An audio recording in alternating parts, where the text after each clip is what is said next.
जय गुरुदेव। और सत्संगत, बाहर का सत्संग और अंतर का सत्संग। बाहर का सत्संग तो क्या है कि हम बैठे हैं, चर्चा हो रही है और आप सत्संग श्रवण कर रहे हैं, बाहर का सत्संग। और वास्तविक सत्संग क्या होती है? जब सत्य का संग आपको प्राप्त होता है और जो सत्य है वह केवल उसकी अनुभूति आपको अपने अंतर में होती है।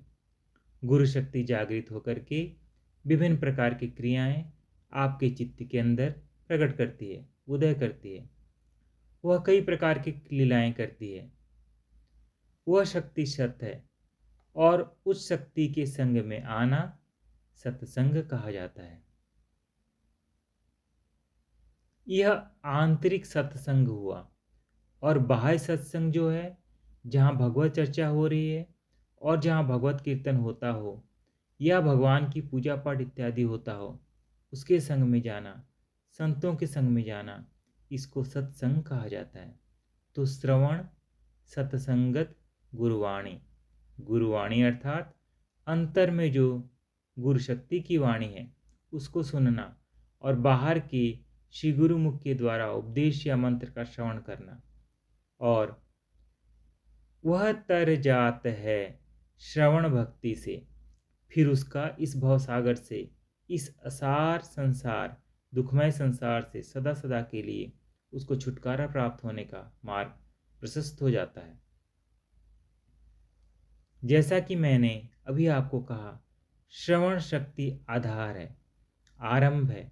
और श्रवण शक्ति ही जैसे जैसे विकसित हो जाती है वैसे वैसे भक्ति के अन्य स्तर या अन्य प्रकार अपने आप प्रकट होते चले जाते हैं। यही भक्ति विभिन्न स्तरों का, विभिन्न प्रकारों का रूप धारण करती चली जाती है और साधक की उंगली पकड़ करके आगे आगे धीरे धीरे करके आत्म तत्व की ओर लेके चलती चली जाती है। भक्ति का मार्ग भी बहुत सरल है और कठिन भी बहुत है। जितना आप में समर्पण अधिक होगा उतनी आपको सरलता होगी, और जितना आप अपने प्रयत्न और पुरुषार्थ का अहंकार करोगे उतना आपकी कठिनाई बढ़ती चली जाएगी। पुरुषार्थ का बहुत शोर है, पुरुषार्थ का लोग बहुत महत्व गाते हैं, किंतु पुरुषार्थ क्या है?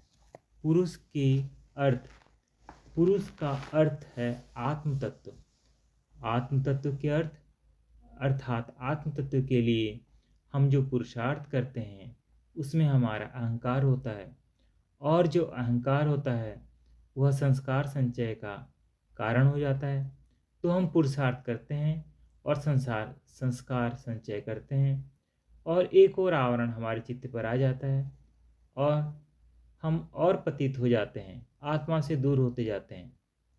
हम जितना अधिक पुरुषार्थ करते हैं अर्थात मेहनत करते हैं, अहंकार युक्त होकर के हम कर्म करते हैं, साधना करते हैं, उतना हम आत्मा से दूर हटते चले जाते हैं। तो पुरुष के अर्थ अर्थात आत्म प्राप्ति के निमित्त आप क्या कर सकते हो?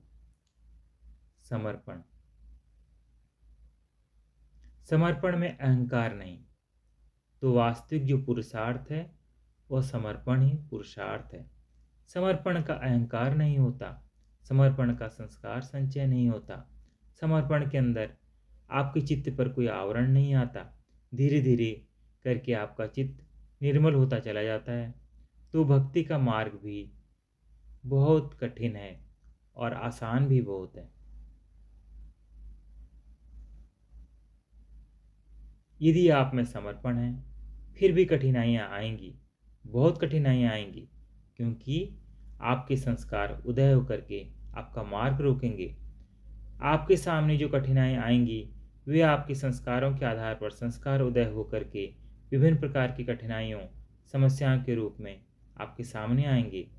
मैं यह नहीं कहता कि समर्पण करने पर एकदम से आपके सामने कोई कठिनाइयाँ आएंगी ही नहीं। कठिनाइयाँ तो बहुत आती हैं। यदि साधक में समर्पण होता है तो फिर उन कठिनाइयों पर पार पा लेता है। भगवान उसके सहायक होते हैं। भगवत शक्ति उसकी रक्षा करती है। साधक धीरे धीरे आगे बढ़ता चला जाता है।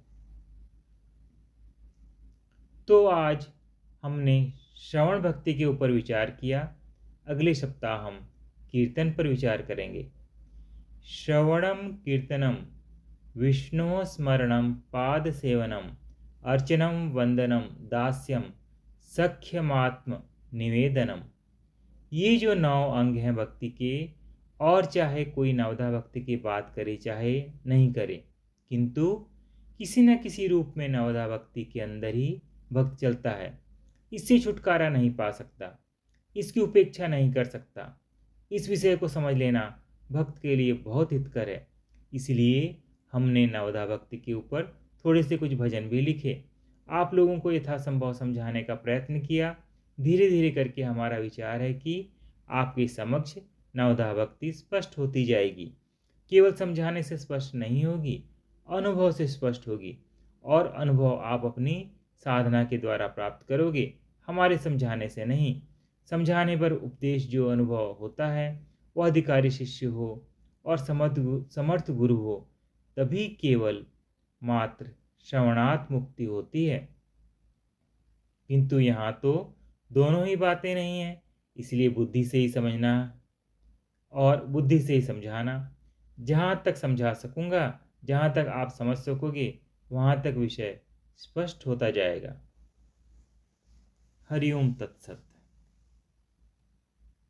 श्री गुरु महाराज की जय।